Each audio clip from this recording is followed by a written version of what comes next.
So, introducing our second guest for this evening, Dr. K. Karunakaran sir. Sir is the Chief Executive Officer of Hindustan Educational Institutions India, Coimbatore.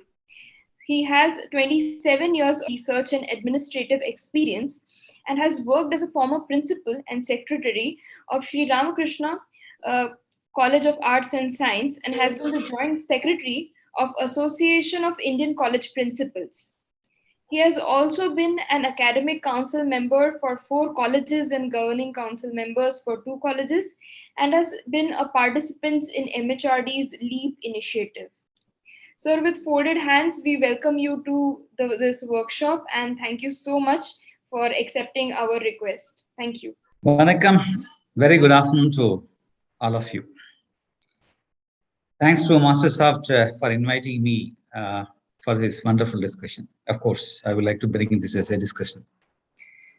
Thanks to the previous speakers who have laid down to move forward in the NAAC system under the revised framework. People think that NAAC is a tedious procedure to go for it. But for experienced principals who are all working in the same institution for quite a long time, NAAC is not actually a process, it's a day-to-day affair. Simply, that's it. The respected previous speaker also quoted very well about how we have to approach the NAAC in terms of the criterions, in terms of making the institution ready for NAAC framework system. When I was with the Sri Ramakrishna College of Arts and Science as the principal and secretary, it made it very easy for me, right? Since I worked more than 5 years, so I haven't created anything for NAAC. Whatever on day-to-day basis, only thing we have taken up the evidences and we have compiled those evidences, and those evidences were presented to NAAC. That's it. It's a simple way, right? Many of the friends, academicians think that NAAC is a very, very tedious process. They just before filing their SSR, they work for about 1 year time, day and night, with a group of team of people. Sometimes they hire even some consultants for the process and take it forward.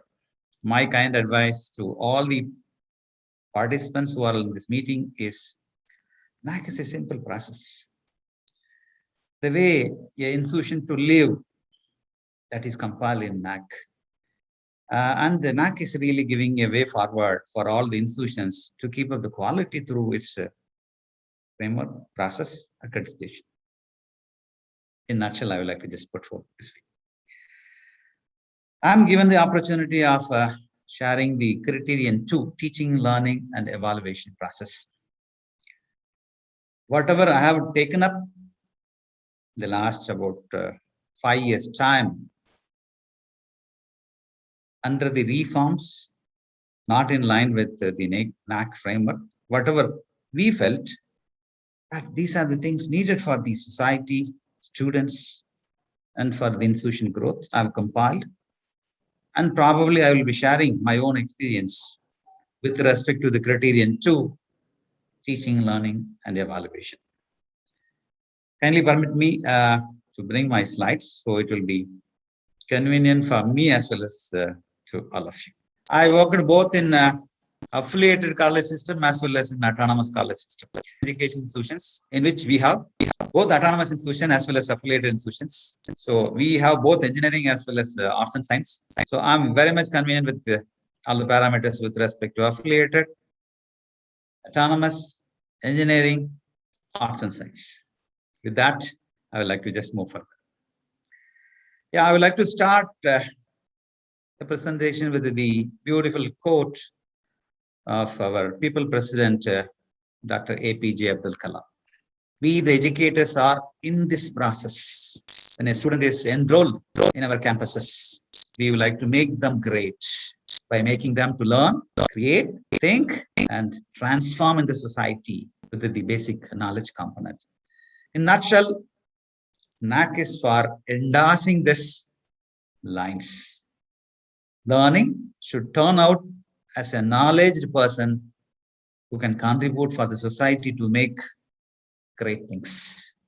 With this quote, let me move further. A beautiful quote I really enjoy. And I really take this quote wherever I just implement certain reforms in the education system. Fine. Coming back to criteria 2, teaching, learning, and evaluation. As the previous speaker quoted that highest marks in the NAC accreditation system falls in criteria 2.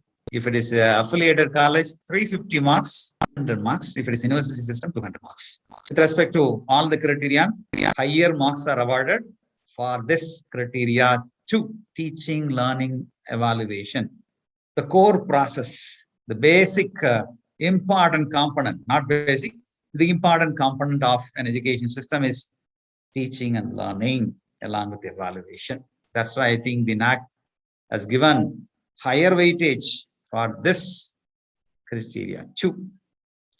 I've just bifurcated the marks with respect to autonomous as well as affiliated system.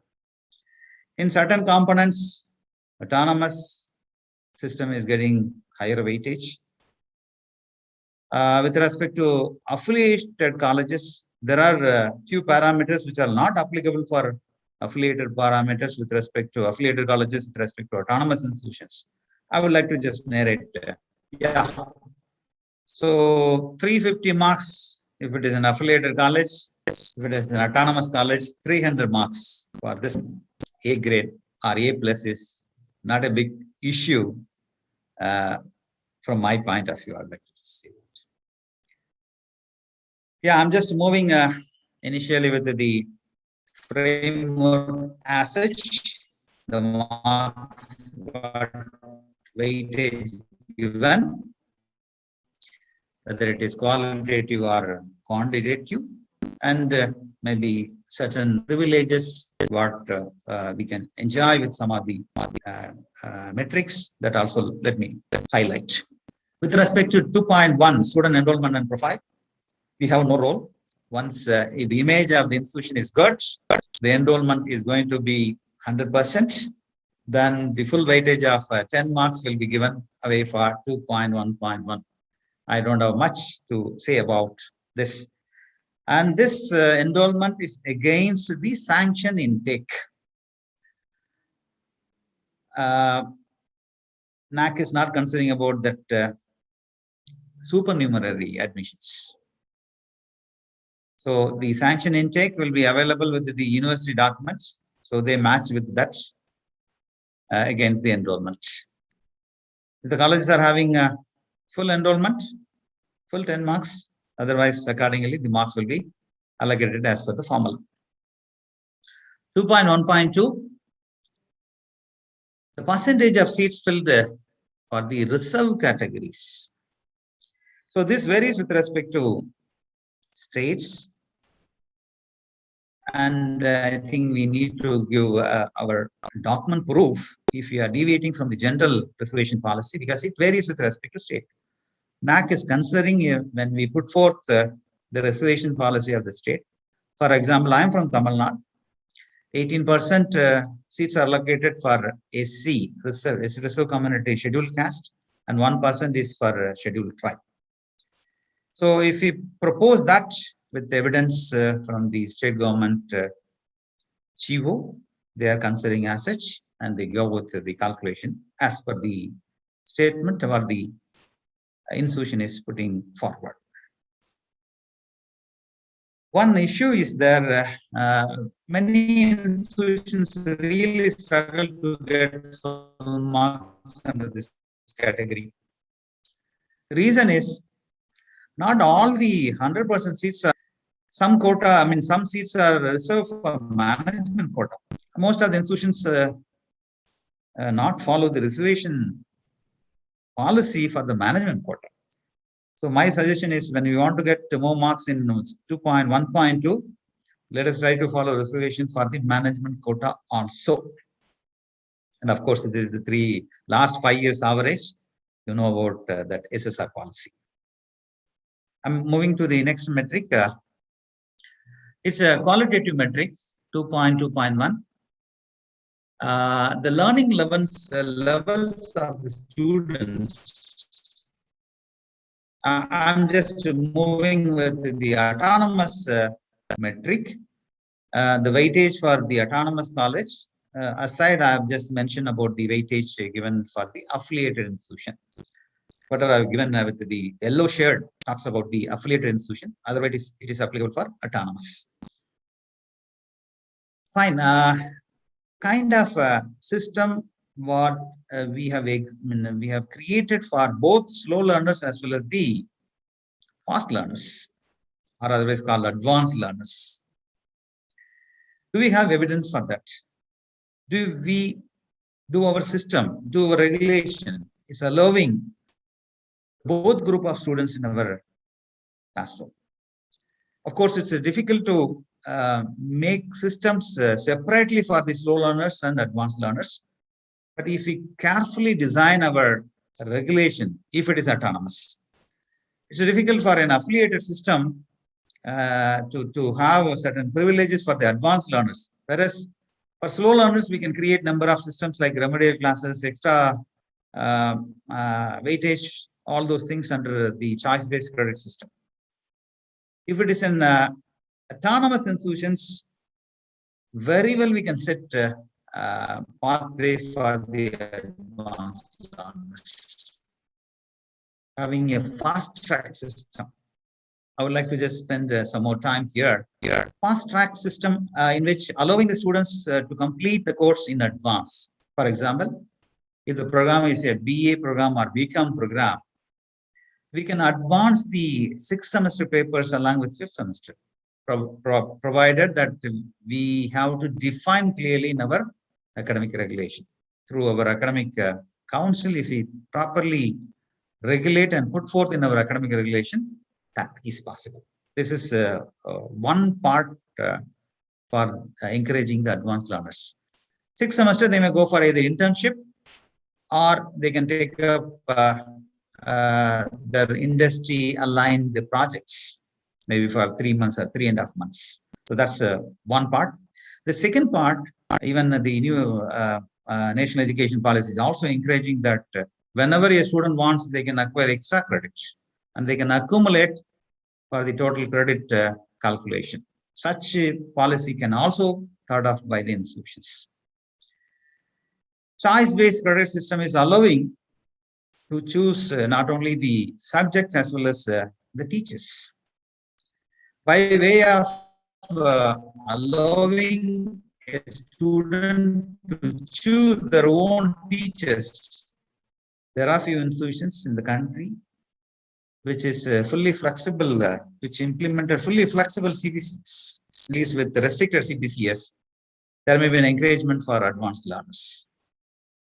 Under this CBCS, a track system can be introduced maybe after the first year, specializing a computer science student to choose web designing as one vertical or one track. Data science may be another track. Artificial intelligence may be another track like that. That may be possible. That may encourage advanced learners. I can give one more hint that the advanced learners can be encouraged to earn the credits through MOOC courses, whether it is SWAYAM or NPTEL or Coursera kind of stuff, or any of the industry aligned partners. There are a number of industry professional bodies now available for the coursework, whether it is IBM or L&T or TCS. They are offering their certification programs. If we carefully coin such certification programs along with the academics, maybe for one credit as a value-added course or some sort of thing, these advanced learners can pick such courses and they can put as an extra credit here. So by aligning such things, we can encourage the advanced learners. Those components we have to describe here as a qualitative metric. If we design such things both to benefit both the advanced learners as well as slow learners. 15 marks for autonomous, 30 marks for the affiliate system. I'm coming to 2.2.2. Student full-time teacher ratio. Here there is an edge. So far there is no announcement for arts and science colleges, to my knowledge. I underline this, to my knowledge. There is no guideline from UGC in regard to arts and science undergraduate program that we must to follow either 1:20 or 1:25. There is no clear policy given so far. The state universities or these, some of the states have given some guidelines in regard to the staff-student ratio. In Tamil Nadu, I take our own state as an example, we have no guideline even from our state government as well as from our affiliating university. During the approval of the first year, course approval, sorry, program approval, I'm sorry.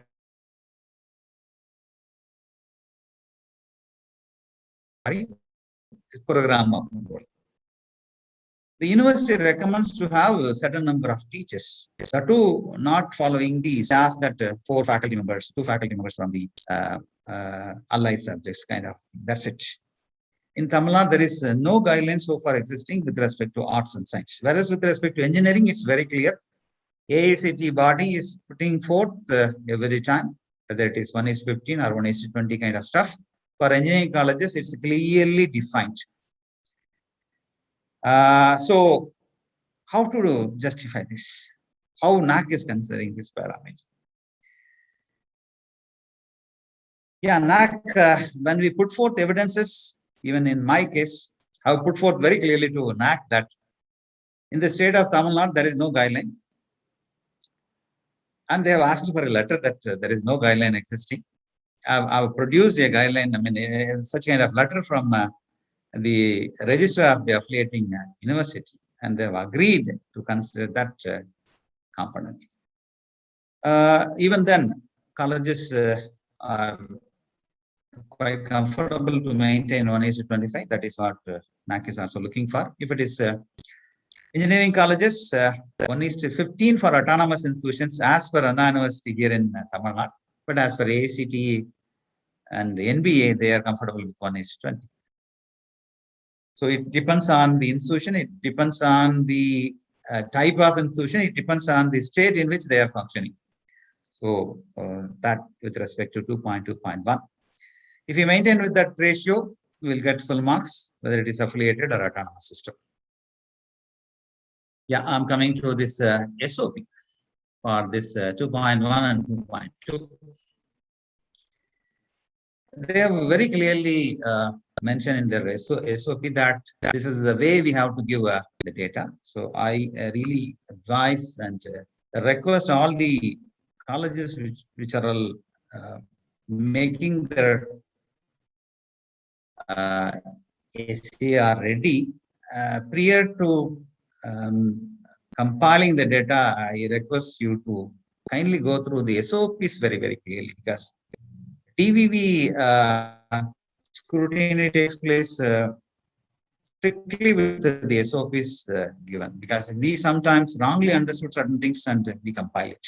So these are the SOPs in regard to the number of students year-wise in the last 5 years, as well as the number of outgoing final year students year-wise in the last 5 years. Very clearly defined. They have in the SOP given.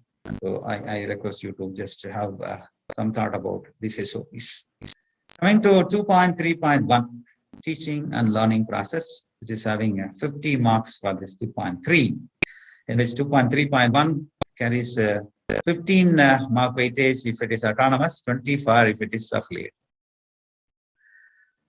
Student-centric methods such as experiential learning, participative learning, and problem-solving methodologies, whether we have been using in our regular teaching learning practice for enhancing the learning experiences.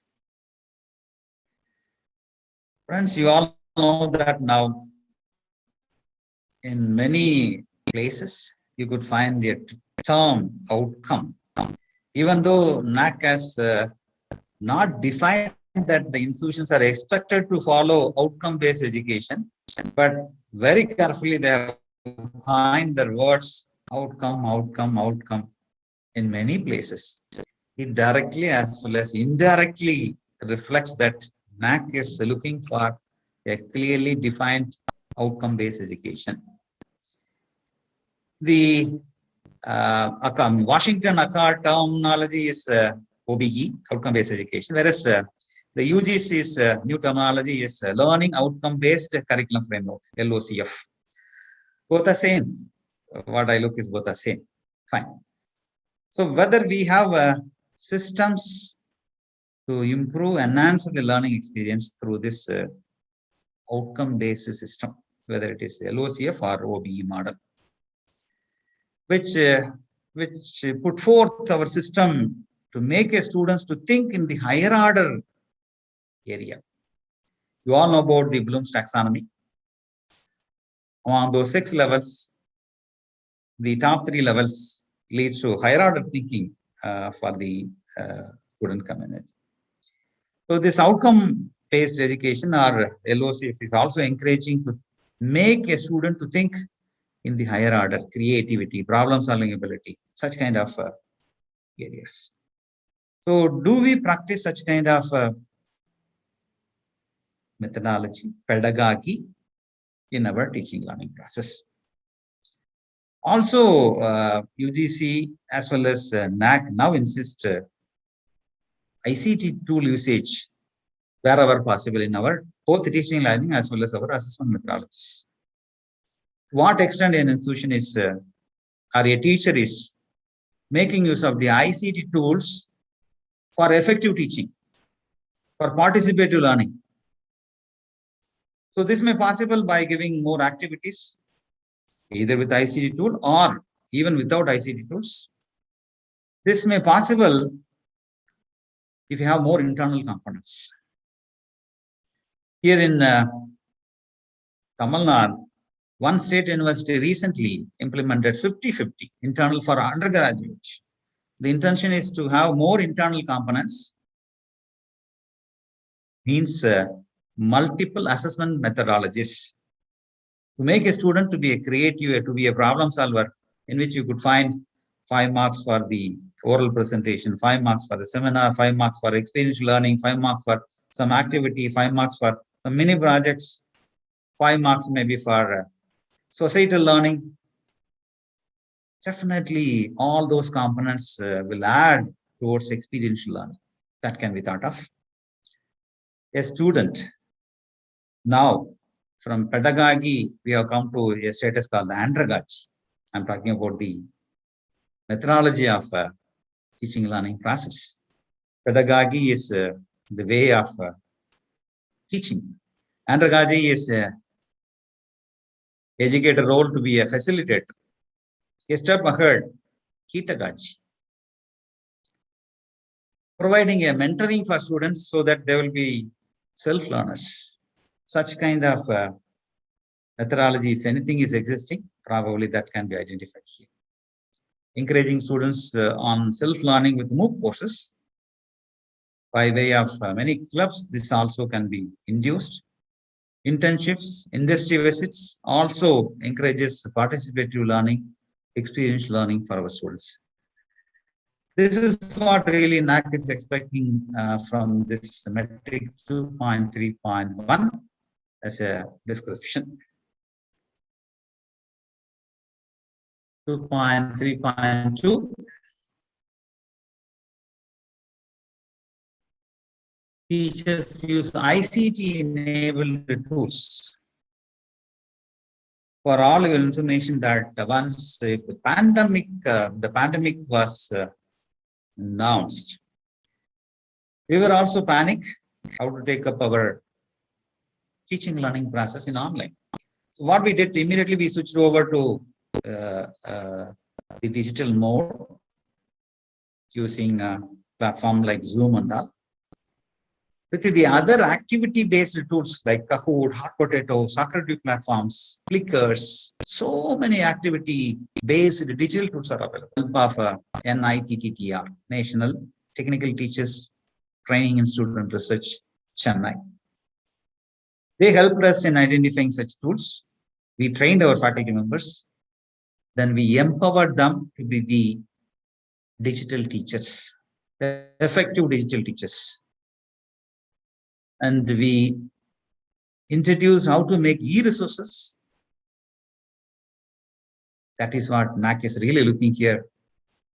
The ICT-enabled tools and online resources under this 2.3.2. They look for evidences even in the teacher manual, in the lesson plan, or the course manual, whatever we call. So they look for manual, the evidences in the manual, as well as in the delivery process. If you have done some quiz in Kahoot, have you stored in your drive? They are looking for that evidences from this 2.3.2 carry 15 marks for them. 2.3.3, a ratio of students to mentor. This is a problem for many institutions. Usually, colleges will not include the head of the departments and some of the teachers to be the mentor. But the practice what I follow in our institution, including the principal of the institution, is also a mentor, involving every member, teaching member of the institution. Then only we can make at least 1:20 or 1:25 under the said ratio of students to mentor. The role of a mentor, we all know well, even beyond the academic side, to motivate a student to make up their competency, skill sets, even addressing their personal problems, grooming them to be the right citizen of the nation. I think it helps a lot. Again, NAC look for complete evidences with respect to the mentor manual, the meetings held with mentor, the mentor and mentees, the frequency of the meetings. All those evidences are required for getting marks under this 2.3. 2.3.4 is applicable only for autonomous institutions because the affiliated institutions follow simply the academic calendar issued by the affiliating university. So this point is not at all there for the affiliated colleges. It is applicable only for the autonomous. A qualitative metric, how the academic calendar is being prepared, how it is being discussed, how it is fulfilling the requirement of delivery process in the allotted period, endorsing or to see that the required credits are matched through this delivery process in the allotted time schedule. I'm moving to 2.3. Yeah, 2.3 is having a SOP, standard operating procedure. So kindly look into that here. The metric is looking for number of students appeared for the final year examination in the last 5 years. Yes. Some specific instructions are given. Means we have to consider only the even semester examinations and its results for this component, not the all semester. So clearly given by the NAC. I'm moving to 2.4, teacher profile and quality of the teachers. The average percentage of full-time teachers against the sanction post. As I told you already that the sanction post is not defined in certain states. Simply working with 1:20 ratio, we can work out the total number of science colleges in some other states. If it is engineering, no problem. Already the defined sanction posters are available. So against that, how many full-time faculty are available? In case of AICT approved institutions, AICT is encouraging up to 80% full-time teachers and 20% from industry personnel, whether it's adjunct faculty or visiting faculty. Those are accountable. Those visiting or adjunct faculty are accountable for the calculation as per the NAC. Because AICT already defined it for engineering colleges and can be considered as full-time faculty members. There are some definitions given. One has to comply, one has to follow, because if a faculty should work for minimum 2 semesters in the previous resume, and they also need to have the same qualification criteria. All those are already defined. That has to be followed. A data template is given for this. I think we have to very clearly put forth the data template, including the PAN number,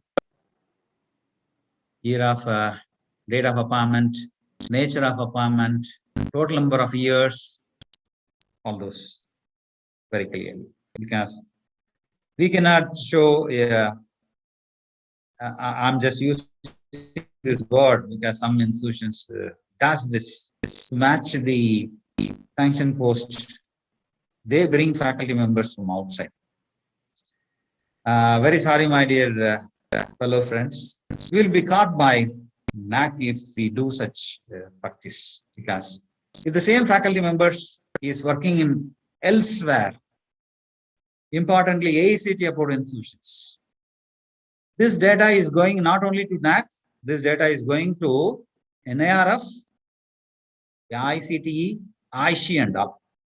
Now NAC started cross-verifying with the other data available with the government, whether it is NIRF or AICTE, because AICTE is also collecting PAN number of each member who is who are employed institutions. So the institution will be very easily caught by NAC if we give a member who is not part of the organization. I'm just making a caution to friends who are in this forum. 2.4.2 talks about the average percentage of full-time teachers having PhD and qualifications like DSc, DLit and all. Very, very important that PhD from UGC recognized university only, following the UGC guidelines. There are even UGC recognized universities which are awarding PhDs not following the UGC guidelines. Sometimes if doubt comes in DVV, an authorization letter is asked by NAC for want of knowing that whether the awarded university followed the UGC guidelines or not. So let us be caution in forwarding such a PhD names, numbers to the NAC. 2.4.3 talks about the average teaching experience of all the full-time teachers for a fresh institution, and the full-time teacher average teaching experience will be less. For age-old institutions, this will be quite fine, will be higher, and they can easily gain marks, full marks out of this 2.4. 2.5.1 talks about average number of days from the date of last semester or end semester examination.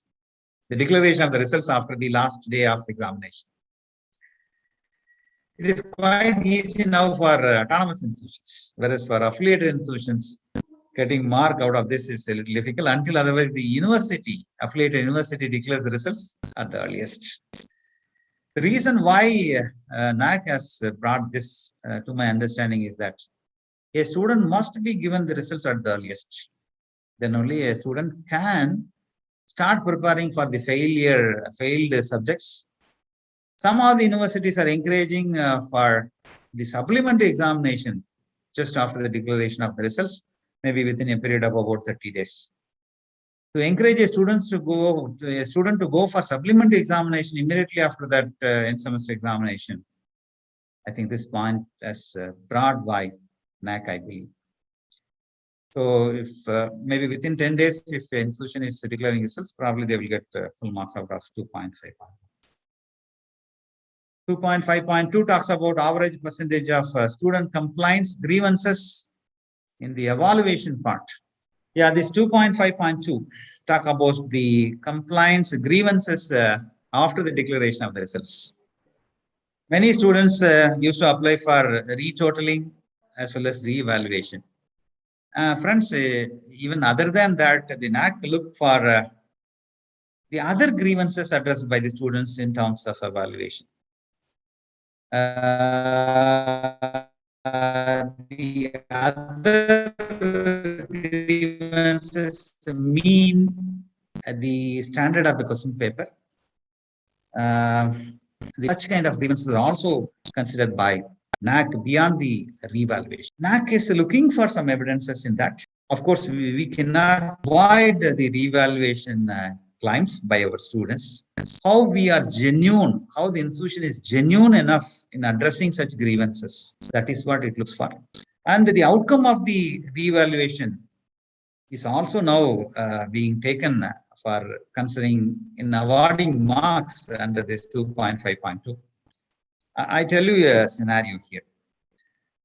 Maybe for a particular paper, if there are about 10 students applied for evaluation, he found that 8 of the students are good enough to with our evaluation system, isn't it? Okay. So this is an evidence. This is an evidence how strong our system is or how perfect our system is. So from such evidences, NAC is awarding mark for this. 2.5.3 talks about IT integration and reforms in the examination system, not only in the teaching learning process, how well we have adopted our assessment methods with the IT integration. Do you have a full-fledged examination system, online examination system? I'm talking about the software available for examination. Paper, I tell you, for every paper, 20 marks will be from online examination. Rest 80 alone will be subjected from the descriptive portion. The reason why I have introduced, even before the NAC framework, I have introduced that. The reason was, after an undergraduate, students are going for their post-graduation, whether it is Central University post-graduation programs or through GATE for centrally funded institutions, or appearing for any competitive examination, whether it is UPSC or service commissions or banking examinations, all are computer-based examinations, objective type. So we have to practice our students in such kind of objective type model. That was the reason why I've introduced this online system. I've used a open source software for that. None other than Moodle. Moodle is a free open source software which we have used in our campus for conducting this online examination.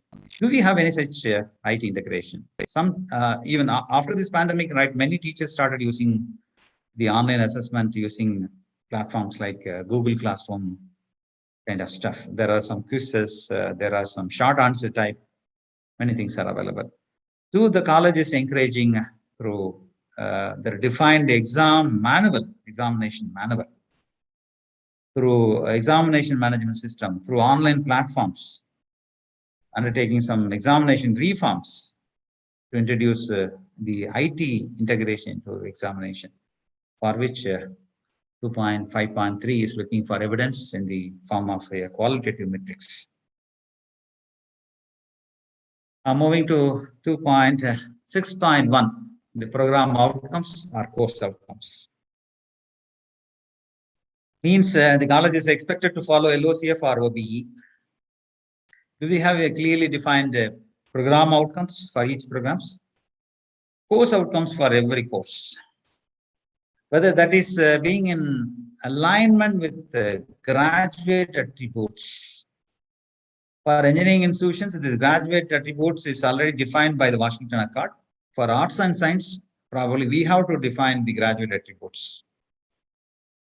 For our institution, we have derived a 9-point graduate attribute for suitable for arts, science, management, and social science programs. So we match to that graduate attributes, and even we go for attainment using both direct as well as indirect mode of attainments. So those evidences are being looked by NAAC in awarding the marks. Not simply writing course outcomes and program outcomes. How well these program outcomes, course outcomes are going along with our objectives. Our set vision, mission is being satisfied. To what extent? If not, whether it is being taken for planning and evaluation committee, whether it is again taken to the DAC committee or to the academic council for realigning the system. So those evidences are really looked by NAAC in awarding marks in 2.6.1 as well as in 2.6.2.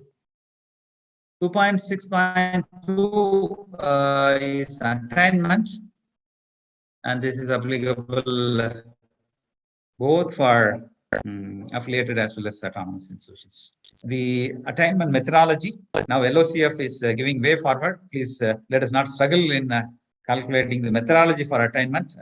UGC has released LOCF for all the subjects available in UGC website. Even they have taken care in deriving program outcomes. For some of the example courses they have taken and they have derived for course outcomes. The attainment calculation also they have educated through their manual, direct, indirect, and finally the attainment level. If not, how we would like to align again. So all those things are taken into consideration of this 2.6.2, for which 10 marks for autonomous, 15 marks for the affiliated institutions. 2.6.3 talks about the pass percentage of the students. We witnessed, right? We have done a research 2 years back. The research outcome says we have taken sample throughout the country. The pass percentage of students in autonomous institutions as well as in the affiliated institutions. Always the autonomous institution pass percentage is much higher than the affiliated institutions. This is a research output done by our own team. The reason is the methodology, the result passing board, everything is autonomous. I'm not blaming all the autonomous institutions. Many autonomous institutions are very genuine, no doubt on that. Few of the affiliated institutions are really struggling to get a good percentage of results out of the pass percentage of the outgoing students. Not only outgoing students, the existing students in the lower percentages. Because of that, they lose their privileges in many occasions. This is a concern in front of many of the institutions in terms of pass percentage and getting marks out of this 2.6.3. If a college is having good teachers, good system, even affiliated colleges can produce good results, no doubt on that. But comparatively, few of the affiliated colleges are really struggling in making good percentage results. I'm moving to the last metric, 2.7, student satisfaction survey, most important component, and it is a new component in the revised framework for which 50 mark weightage is given for autonomous and 60 mark weightage given for affiliated institutions. A data template is given. We have to provide the student details, all our student details, from which the NAAC will be sending the mails to our students to their personal mail ID, not to the official mail ID. And from that, to qualify ourselves for DVV evaluation, we require at least 10% of our students to respond. How much mark we are scoring in this 2.7 is not a matter, but even to qualify for the next step, after the submission of SSR, our students will get mail within 2 to 3 days time. And they are expected to submit back within 30 days time. Then only the DVV will take place. Evaluation will take place. Most important component. Means we have to educate our students that the institution is going for NAC accreditation. Without, I would like to put this word very clearly, without telling that this is the format. Without telling that this is the format. There's 21 questions, 20 objective type, and one suggestion type question. Without revealing that question paper, we have to educate our students that you will be getting a survey form. Kindly respond to your survey form, and that will help us to get NAC accreditation. Once if educate our students, now even NAC is looking for the student satisfaction survey to be done in AQAR also. For which what we have done is we have relevant kind of questionnaire in our website, and we insist our students to go for the student survey every year, and that we consolidate and we forward to NAC in the AQAR every year report. We cannot influence a student to give a right mark, no way possible. And until otherwise a student is fully satisfied with the institution, it's very difficult to get maximum mark out of the student satisfaction survey. The institutions which are doing good for their students in terms of every aspect, I repeat, in terms of every aspect, then only a college will get maximum mark out of this student satisfaction survey. It is one of a very, very important and key parameter in the NAC accreditation. In earlier cases, when a committee visits us, separate schedules will be given to meet the students, to interact with the students. I think after this 2.7 introduced in the revised framework, not much interaction is taking place with the students when the NAC expert committee visit the institution, because everything goes in advance to the NAC.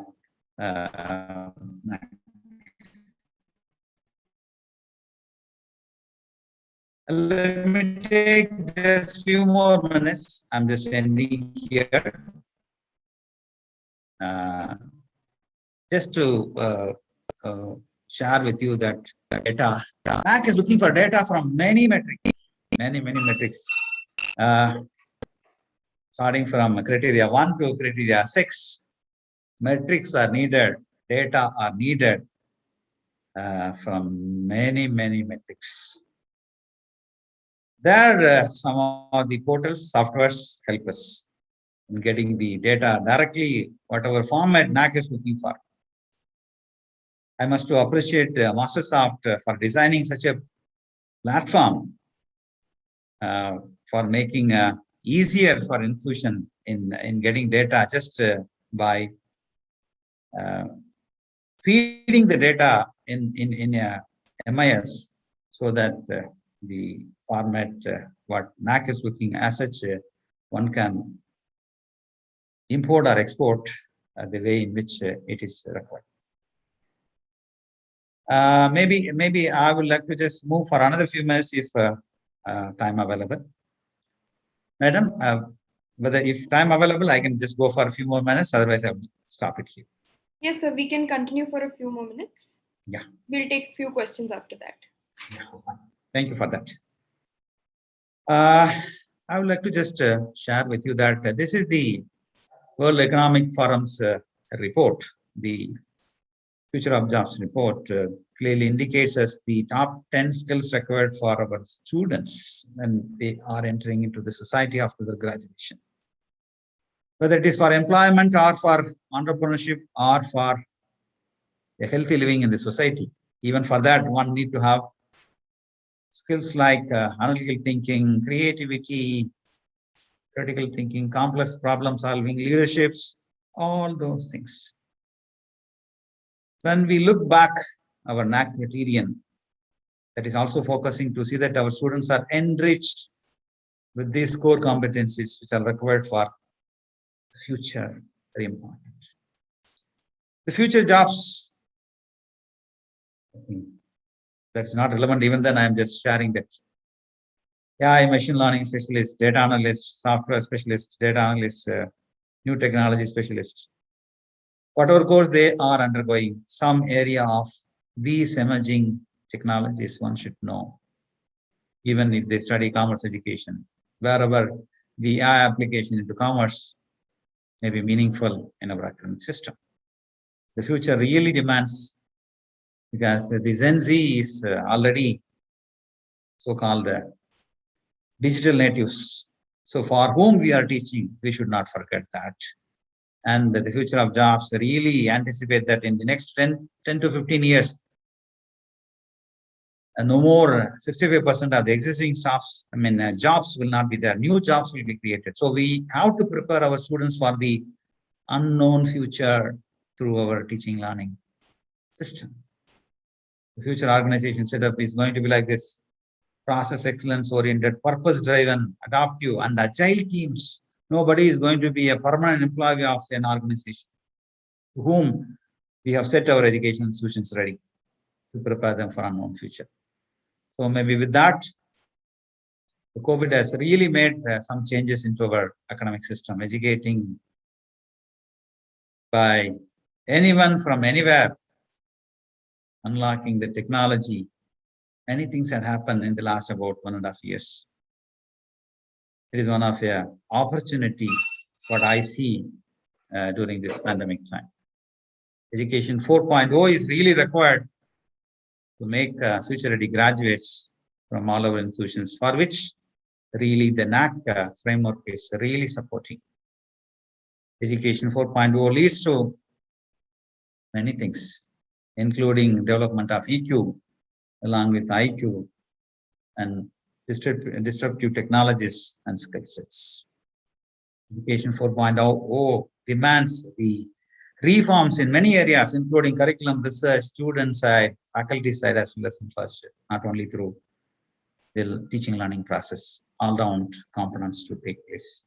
We must to take care of all the three right components in our process of educating our youngsters: fundamental knowledge, the subject knowledge, the meta knowledge, creativity, problem solving, maybe to a tune of about 15%, and very importantly, the humanistic knowledge, maybe to an extent of about 10%.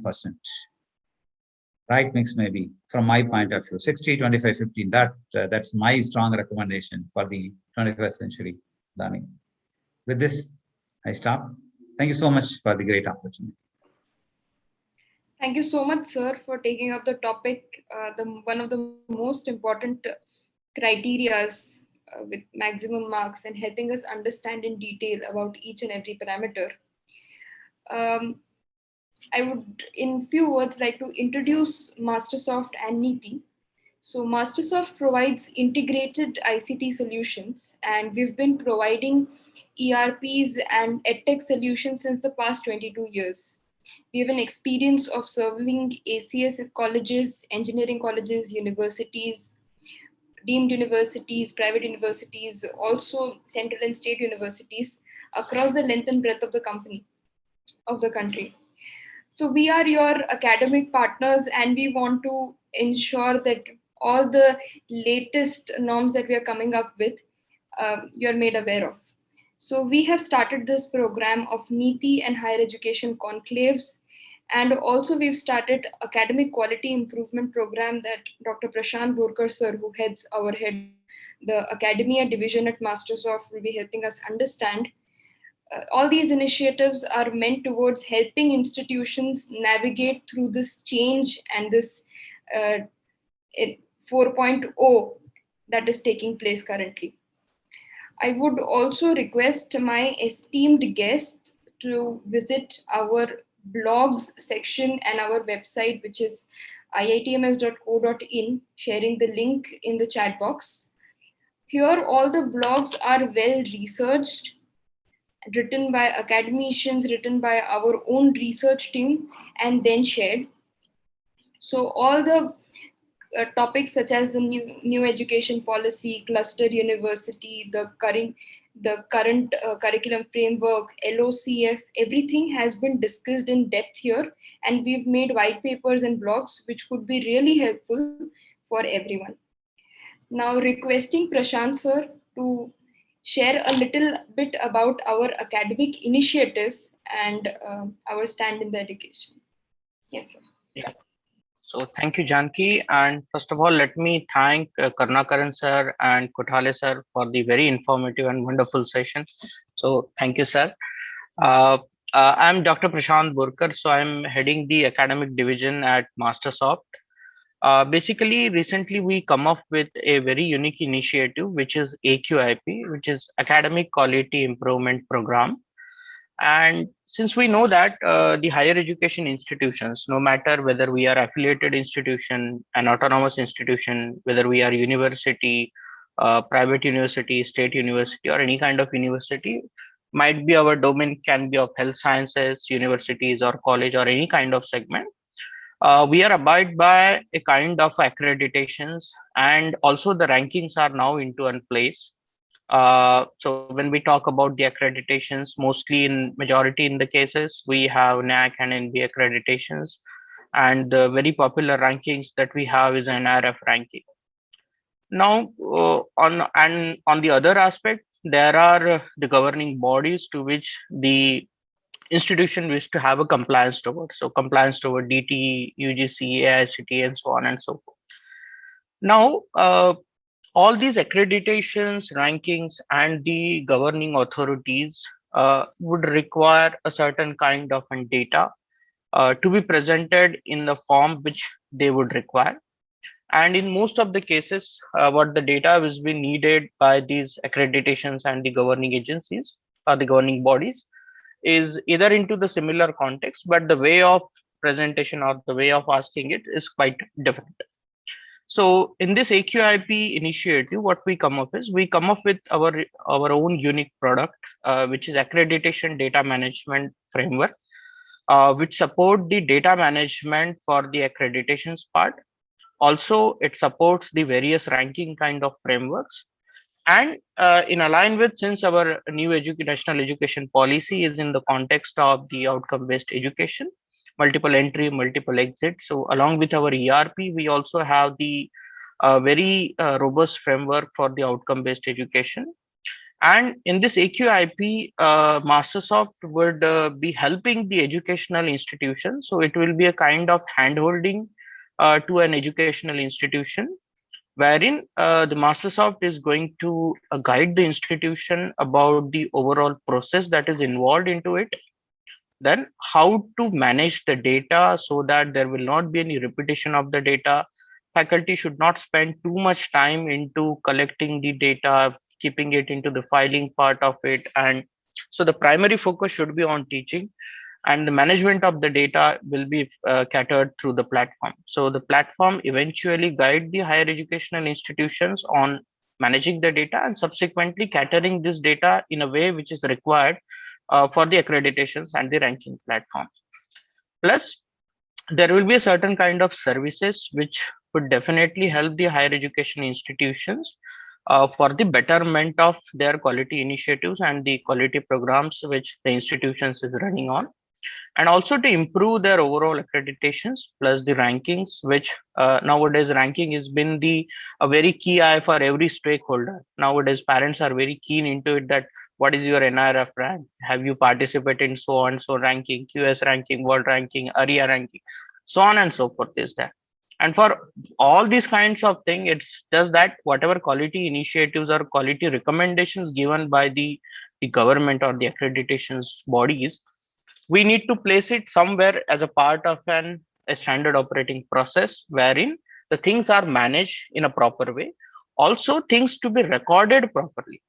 So if it is not digitized properly, then institute always run behind the faculty, that okay, where is data, where it is kept, and how it has been recorded. Many a times the faculty left the institution, and if there is no proper management of the data at the entire institute level, it leads to somewhere a kind of where we have conducted certain things, but yes, it is not recorded. So that way, this AQIP program will certainly help the institution for the complete handholding process for, of course, accreditations, rankings, and as well as the entire e-governance when it comes to ER. So do contact us for it, and we will be really happy to help you out. Right. Yeah, Janki. Along with that, we have an academic board wherein we have partnered, or we've been, I would say, handheld by academicians and visionaries such as Professor Dr. A.S. Rao sir, Dr. N.J. Rao sir, who have been contributing to the NAC manual, NBA manual, and have over 40 years of experience into this domain. So if anybody would like to be a part of that academic panel, then absolutely we welcome you to the academic panel wherein we are helping institutions. You'll be able to impact thousands of institutions together with us. And this was about it. Sir, now I would like to thank our first guest for today. Thank you so much, sir, for your insights. All the points you covered in great depth about the entire revised NAC framework, and it has been very helpful for our guests. We have had constant 300 guests from across the country, and I'm sure that they would have really enjoyed and gained from this session. I would also like to thank our second guest, Karunakaran sir. Thank you so much, sir, for your vast experience. In the shortest period, you have shared your years of experience with us, and I'm sure our participants would have gained a lot from it. Thank you so much for joining us today on Neeti and Mastersoft. Thank you.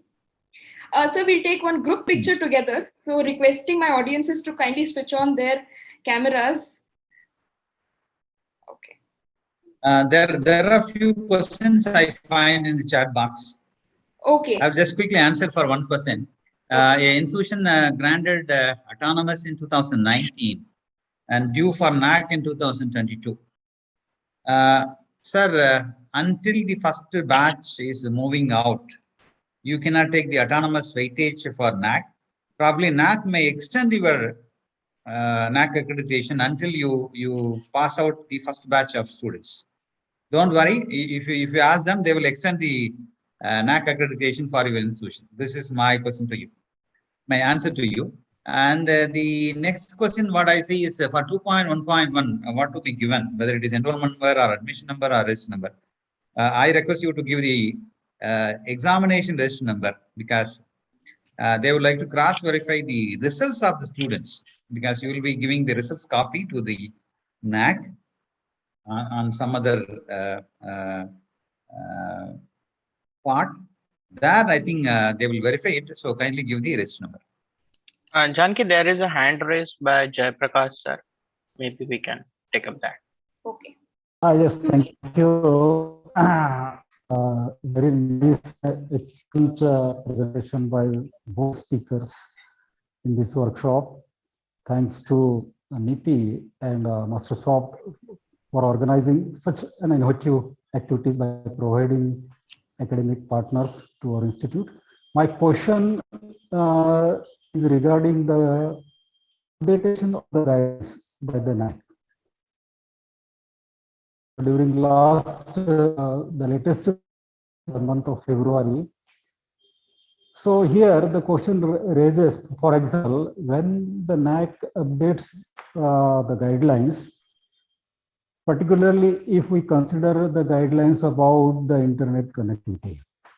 So previously broadband internet connectivity was considered, but now after February, no broadband internet connectivity is considered, but leased line internet connectivity is considered.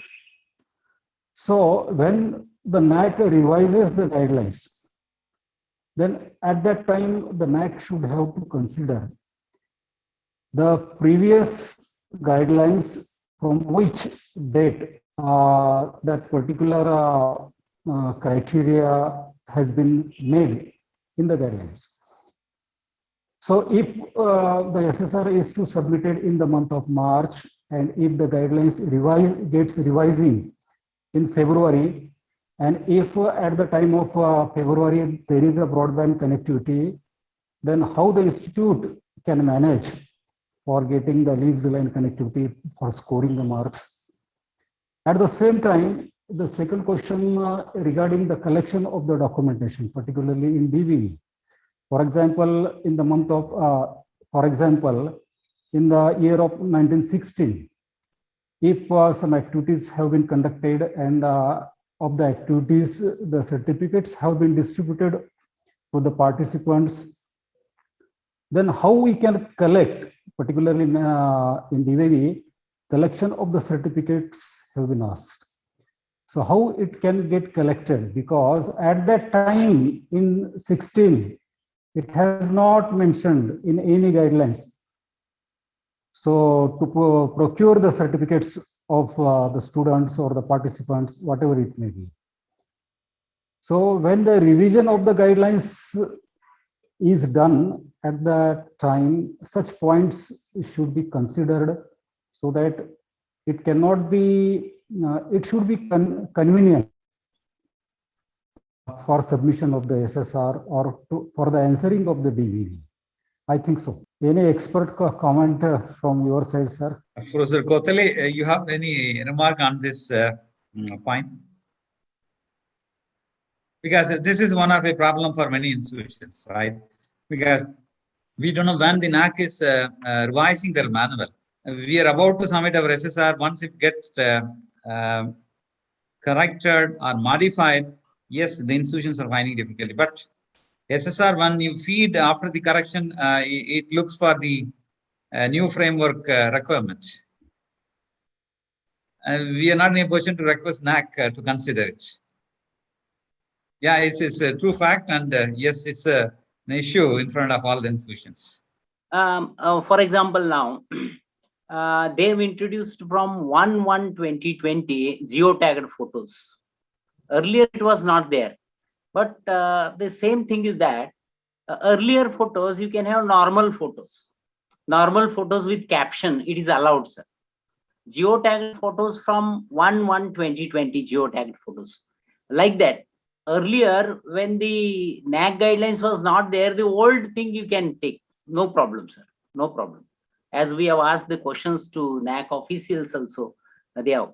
Now the another important thing is that some of the colleges, they will not read guidelines properly in a correct time. For example, if the geotagged photo launched from 1/1/2020, but they can see that in March or so. But last 3 months, they don't have geotagged photo. Normal photos with caption is allowed, sir, in that case. No problem. Likewise, earlier, as per the old methodology, whatever things are there, you can have that. No problems. From the date of implementation of new guidelines, we can have those. So there is one question Yes. that Vandana ma'am is asking. I have just one clarification. During the peer visit, will only the review be qualitative questions, or will there be anything else in the peer review? No, it is only qualitative. Qualitative. 30%. Okay. 30%. Because already 70% marks you got in DVV. Okay. And the peer team members will ask a question pertaining to qualitative metrics only. They are concerning only 36 questions for UG and PG and 35 questions for UG only. And therefore, pertaining to that, they will ask the questions. No problem. We have one more question. Yes. Ranjana ma'am. Can we use the same given questions by the NAC for SSR for AQAR? Yes, madam. Same questions. Yes, sir. AQAR, Annual Quality Assurance Report. Is it? That format is different. AQAR format, you have to fill in according to AQAR format. Those questions are slightly different from these SSR questions. And you have to fill AQAR. And this AQAR, the time to time they change. In 2016, slight changes were made. According to that, you have to fill.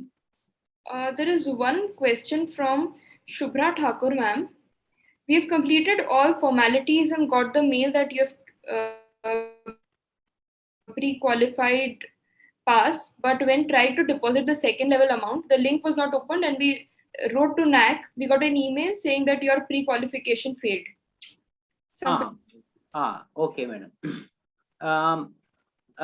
For pre-qualification, you have to score minimum 25% marks. Minimum 25% means out of 70, minimum 18 marks you have to take. Suppose the institution takes less than 18, then pre-qualification, there will not be pre-qualification. Thing is that they should not worry. They have to submit once again, IIQA. They have to submit once again the process. We have to submit again once again. Then once they qualified, again the process will continue. No problem. Is there any timeline to declare the pre-qualifier result after DVV process? After DVV process, on 15 days time will be taken. But because of the pandemic, they are taking sometimes 2 months, 3 months like that because of the pandemic. But generally they take 15 to 20 days. And nowadays they are giving the pre-qualification quite early because last month. Because now I got one visit in Maharashtra now, but I got that visit long back, 1 month back. The visit is in the month of November, but now the process is fast and they are giving visits after 1 month or like that. Okay. I believe those are all the questions. One more thing I would like to highlight. Now they recently adopted the hybrid peer team visit, madam. Yes. You may be knowing hybrid. Yes, In that case, because of the pandemic, not all the 3 members can visit. Sometimes 2 members can visit and 1 will be online like that. That is called a hybrid peer team visit. That has been introduced recently. And some universities are doing that hybrid. Some colleges are also going for that hybrid visit. Right. Yeah, Janki, there is a question by Yestrela ma'am. Yeah, thank you so much. Sir, you answered my question regarding that our institute is autonomous from 2019. But my question is, we are not accredited. We were initially only MBA for the last 27 years. But since we got autonomous status, we have introduced BBA program. And we are planning to go ahead. So our MBA autonomous will pass out in May 22. So I wanted to know, should we show record of 5 years or only from 2019? Madam, when we got autonomous status? 2019, sir. From 2019 onwards? Yes. 5 years. You have to go for accreditation after 5 years. After the date of autonomous, you will have 5 years. After 5 years, sir, 2 batches pass out. So our 2 batches will pass out in May 22. May 22. Okay. Right. But that condition is not for autonomous. Earlier, when the college was established? 2004. Sorry, it's 27 years now, sir. We are 27 years, no? 1994. That 2 batches pass out, that condition will be there because from 2019 onwards, 5 years means 2024 you have to go for accreditation. However, so many students batches have passed, no problem. Not necessary the autonomous batches, other batches also. Okay. Thank you so much. And what is the thing is that suppose you are going for autonomous and you got autonomous, from that day of autonomous, you will have 5 years time because you have to prepare the SSR according to autonomous status. For that, they are giving 5 years time. Okay, so we can apply only after 5 years. Yes, 5 years, no problem. And that IIQA, that question is there. Last 2 batches passed out. You can give that, no problem. Okay. Thank you, sir. Now we could find an interesting question in the chat box. A college is having a unaided PG, but the data is weak. Can we omit that PG component and can we apply for UG alone, aided UG alone? Professor, Yes, sir. Yes. we cannot avoid, Once the program is started, you cannot avoid it. Avoid it. Yes. So they need to refer UGPG manual. Yes, yes. They have to refer UGPG. And UGPG means PG only. UGPG manual means PG manual. PG manual. And only UG manual is UG, like UG. that. They have defined it like that. But in the guidelines, they have written UG only and PG only. That is a confusion. That is a confusion. And we asked regarding that question immediately to NAC office, they clarified it. Whenever you are having one PG, you have to follow PG only. Actually, sir, that was my question. I would need some clarification over that. We are having 7 UG courses at our institution and only 2 PG courses are there. So actually, what should we do? We go for the UG manual or for the PG manual for all the courses? That was actually I wanted to ask. Sir, if you are going submitting IIQA, at that time, how many, whether UG are there, go for UG. At the time of submission of IIQA, if you are in PG, go for PG. No, actually, sir, we have already reaccredited for 3rd cycle. We are in our 4th cycle, sir. 4th cycle. Yeah, and the accreditation has been done in February 2020 just now. Yes. So we have just entered the 4th cycle. So we were doing the planning for that. So actually, issue is that only 2 PG courses are there. So we are confused just now, as you have told that we have to follow the PG manual. So we got confused. That's why I have asked this. Yes, yes. At present, you are having PG, no? At present, right now. Yeah, only if you are 2 having PG. PG, you have to follow PG manual only. Okay. If an institution is having at least one PG, so many UG programs, they have to follow PG only. Okay. Thank you. So there is a question, is it important to constitute IQSC before the first cycle of NAC assessment? So it is not compulsory to, but if it is, if the IQSC cell has been, constituted, that is a better one. But it's not mandatory. It is not mandatory, but it is better, sir. It is better. Yeah. Because you can have all documents and process through IQSC, documentation, etc. It is better now. So many colleges in the first cycle, they are having IQSC cell. But as per guidelines, you should have IQSC cell after the first assessment, first cycle.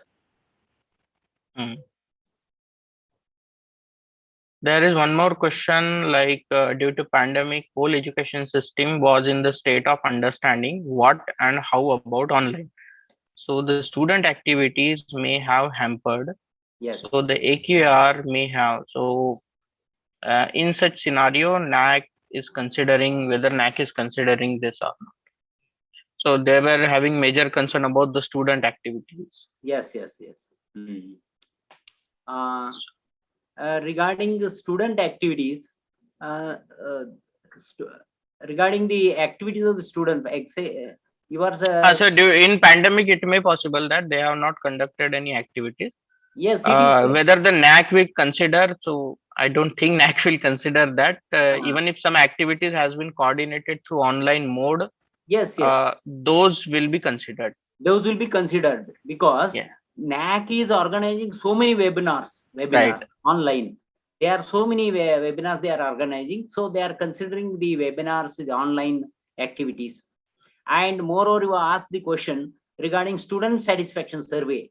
Actually, normally they give 15 days time. And now, because of the pandemic, they are giving 15 days more time now. 1 month time is given in pandemic. Yes, yes. Okay, so I guess there is no further questions. If anyone is having any kind of question, you can raise the hand or you can post your questions onto the chat. Okay, so there are no further questions. Maybe we can wind up the session over here. Sir, there is one more question just now raised. In SPPU, the grievance related to exam is filed online by the student directly with no record at the college level. How we can provide the proofs? So, okay, so in this case, your institute must be an affiliated institution. So proof submitted to the university if there is any kind of concern that can be provided. So, sir, Kothale sir, your views on it. So that's an affiliated institution. Yes. Wherein the student has raised exam related grievance to the SPPU. Yes. But I guess in manual there is no as such metric. As such, there is no metric which asks for a grievance for affiliated. So you can please refer to the manual. I don't think so. There is a question which asks for the grievance. So there is a question by one more person, Anurana, benchmarks for the metric. So benchmarks are highly confidential, and so there is no as such. You will get it anywhere. So it is available with NAC only. Yes. Because if they declare benchmarks, people will do that much only. That's why they will not declare the benchmarks. Yes. Because, for example, percentage of PhD faculty, 30% if they declare, they will think that it is sufficient for NAC like that. Therefore, the benchmarks are hidden. That is a good thing. Yes. That is a good thing. Okay. Thank you, sir. Thank you. Yeah. So thank you so much, sir, Kothale sir and Karunakaran sir for joining this session and gracing the occasion, and a very wonderful, insightful session, and a kind of an interactive wherein participant has asked a lot of queries. So thank you everyone. Thank you all the participants for joining this webinar. Mastersoft always initiate such kind of initiatives wherein we organize webinars, FDPs, and small kind of workshops almost every week on Saturday generally. And we will be also sharing the links of upcoming activities and the webinars with you. So thank you everyone.